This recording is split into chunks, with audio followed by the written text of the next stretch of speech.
and the technical colleges which takes 3 years. Then we have the tertiary education provided in the colleges of education, monotechnics, polytechnics, and the universities. But for this talk, I'm going to be emphasizing the basic education because it's an area that nobody looks at. Once we hear education system, our mind goes straight to the university education. The university system is so porous, university system, things are not working. But we seem to forget that the basic education is the bedrock of lifelong learning. If we don't get it right at this level, there's no way we are going to get it right. Our children start school at a very tender age. And this is where parents come in implementing this national policy on education.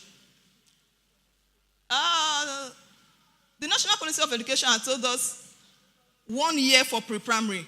1 year for pre-primary, that is 5 years. Every child should be 5 years old at that level to start primary school so that the child can understand what is being taught. From there, we have 6 years. But what do we have now? Parents insist on children entering secondary school at 7, at 8, 9 years, which is not really working well for our education system. We see children at that level, primary 6 level, there's examination malpractice. Why is there examination malpractice? Because they don't understand what they are being taught. So after the rush and everything, teachers have to aid them to write this primary 6 exam. So what I'm trying to bring to you today is this. Let parents implement the national policy education. Allow your children be of age before you take them to school. Allow them learn according to their age. That way they will understand. The quality of education we give to our children determines the future of the nation. Whether we like it or not, if our children are not sound, they will not do well in secondary school and they will not do well in university. It's very obvious these days when we see university graduates, we hear they are unemployable graduates. It's not a problem of the university, it's a problem of the secondary and primary school. If children go according to their age, there will be little or no need for extra lessons, home lessons, holiday lessons. They will be less stressed and more creative. You agree with me that children are very stressed these days? Very stressed. They go to school in the morning, come back 5 in the evening. It's terrible. Nobody is seeing it. They complain, "Mommy, I'm tired." You hear, "You are very lazy. Go and do your homework." Homework will not be a burden on parents if children go according to their age. Because when they are taught in school, they will understand. They will not come back with homeworks that they don't know.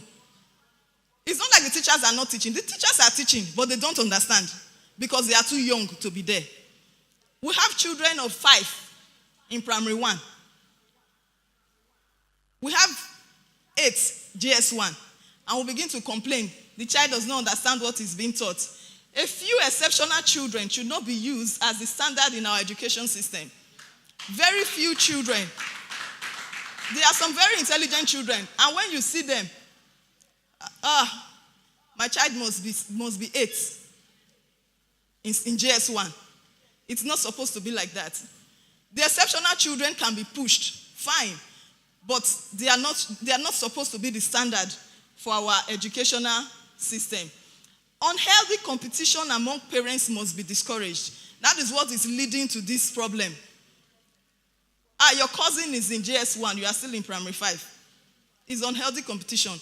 Children should be allowed to grow as children and learn as children. The use of step-up must be discouraged in our education system. Parents must stand up and speak out. A child in nursery 3 is using primary 1 books. The child is not flowing. The child does not understand.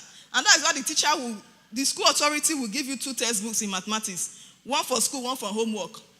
If you observe the books they bring home for homework, it's always homework. There's no classwork in that particular textbook. It's always homework. Because you are doing part, they are doing part of it. They need you to assist them. You are assisting them, still the children are suffering. You pay for a home lesson, school lesson, then holiday lesson. There's no time for these children at all. They need to be themselves. Children should not be forced to live their parents' dream. Children these days are living their parents' dream. A child is born today, you just decide that this child is going to be an engineer.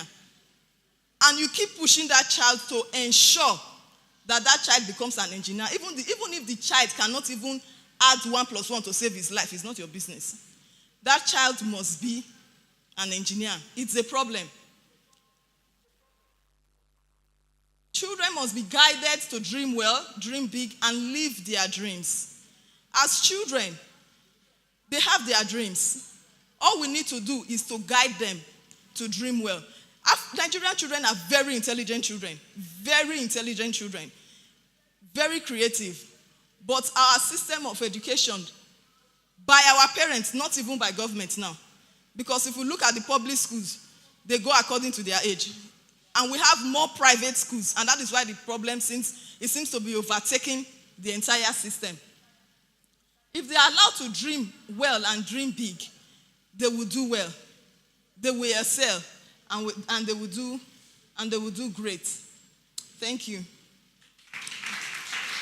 God bless Nigeria.